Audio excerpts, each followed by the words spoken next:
I've just finished remeshing my basic simple shape model into my concept sculpture, and I've run into a few small issues with how the remeshing engine has created a new geometric surface. Let me turn on the wireframes and I can show you. I'm just going to go into my viewport properties, turn on the wireframes, and specifically I want to start fleshing out the details of the face of my character. And there just isn't enough information in here for me to start carving out the eyes, the nose, the transition between the head and the ears. There's just not enough information. And in addition, the polygonal surface, all the polygons within the polygonal surface are running in the wrong directions. And at times they run into they flow into some really odd directions thanks to the remeshing tools, right? The remeshing tools are great because they glue everything together, but at times the structure that it creates really kind of inhibits the sculpting workflow. Luckily for us, we have a system called DynTopo that will allow us to go in and dynamically and adaptively add additional polygons into our sculpture so that we can continue to sculpt additional details without having to worry about the underlying polygonal surface. Let me show you how it works, and let me show you the problem. Okay, so I'm just in my Sculpt Draw brush here, and my idea is that I want to go in and start blocking out some shapes in here. I want to be able to push this part in and start creating an eye, or the illusion of an eye. And there just isn't enough information in here for me to really get what I'm after. I want to be able to start adding some small little indications of an eyebrow. However, the challenge that I'm running into is that as I grab it, I'm getting this really intense stair-stepping pattern. Now, these stair steps are not the end of the world, but at times they really kind of get in the way a little bit.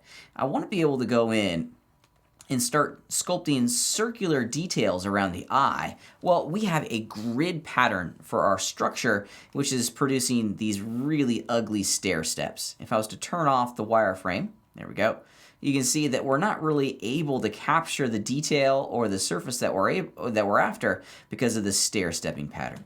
So this is a great opportunity for us to add the DynTopo system into our workflow so that we can interactively add additional details and additional polygons to achieve the details that we're striving to get. Now the DynTopo system is a toggle. We turn it on and we turn it off. We're not going to want it on all the time, and there are situations where we don't want to have it on at all. What the DynTopo system is going to do is to interactively and adaptively add more geometry where we need it underneath the tip of our brush. Let me show you how it works. I'm in the sculpting interface, and you can find the DynTopo tool right here in the upper right hand corner of our interface. It's a little radio button, turns it on. In addition, if you go into your tool properties, down in your properties tab, let me collapse the brushes stuff. You can find the DynTopo tools right there. It's an on or off. Let's turn it on. I'm also going to turn my wireframes back on so you can see what happens. Okay, so the moment that you activate it and you click, your entire surface is going to be triangulated. Now don't worry, triangles are okay in this particular moment. Triangles are totally acceptable inside the concept stage. Remember, this version of our model is not the final version. This is just the concept. This is where we just get to go in with a gigantic digital lump of clay and push and pull and create what's ultimately going to be our sculpture of our bear. We're going to take that sculpture and retopologize it later to create good, clean, quad polygon polygons that we then can UV map, texture, and rig. So we don't care about the triangles because they're going to be eliminated here in the not too distant future. Okay, so with that, now that we know that we can love triangles, let's see what the DynTopo tools are going to do. Now the DynTopo tools have a relationship between the size of the cursor, the brush radius itself, and how many polygons are going to be placed inside the scene itself. So let's go into the quad brush, or excuse me, the Sculpt Draw brush. As I sculpt, you can start to see that I'm adding more polygons into the scene. Let's do it on the midsection of our bear, just so you can see what's happening. See how I sculpt? It's changing the size of all the polygons. Well, the size of the polygons is based off of a couple different things. If we look at the DynTopo properties, this detailing section in here is really important because we get to, there's basically three choices that we have. the one that I have at the moment is brush detail. When it's set to brush detail, it's looking at the radius of your brush and determining the size of the triangles based on the size of your brush.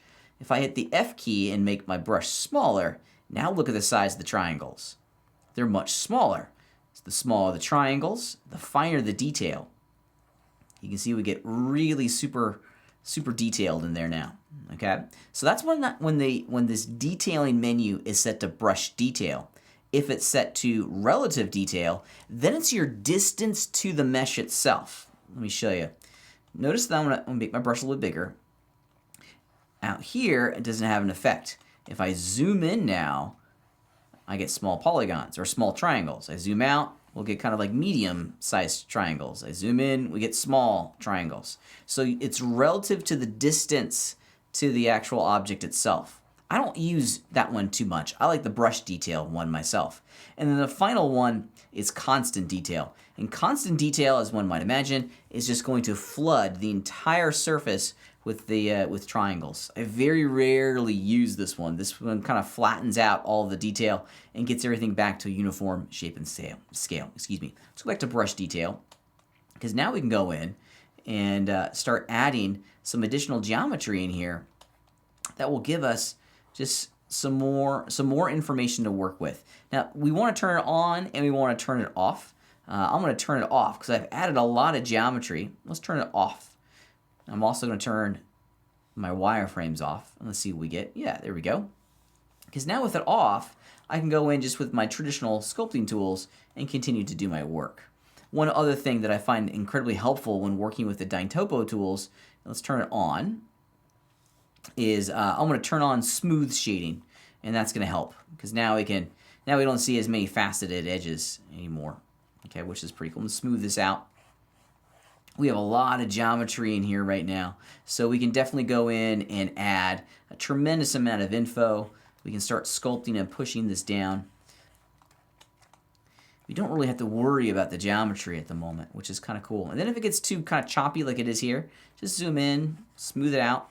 I'm in brush detail. Make your brush a little bit smaller, smooth it out. You'll add more geometry into the scene itself. From time to time, just turn on the wireframes just to see what you're working with here. If you find that you're getting in and you just have like a zillion polygons on here, okay, then at times that may be really helpful. But this is usually where Dyntopo problems start to appear, because now I get this weird little pimple that's coming out. I'm just going to smooth it out, make my brush a little bit bigger, and we're on our way. Dyntopo is fantastic for infusing detail where we need it. I don't want the entire mesh to be this super high density polygonal surface, but I do want to have it where I need it. It's an incredibly helpful addition to our tool set that allows us to control where and how many polygons are ending up in the areas that need extra detail.